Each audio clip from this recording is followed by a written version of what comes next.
Ito na itsura ng train station dito sa amin guys sa Petcare.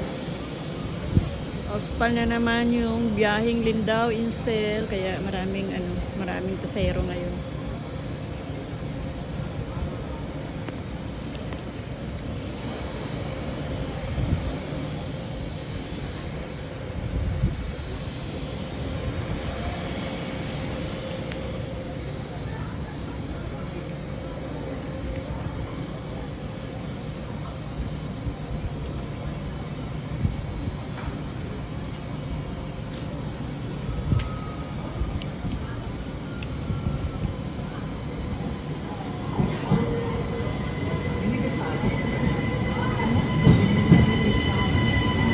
Wala akong pupuan ah.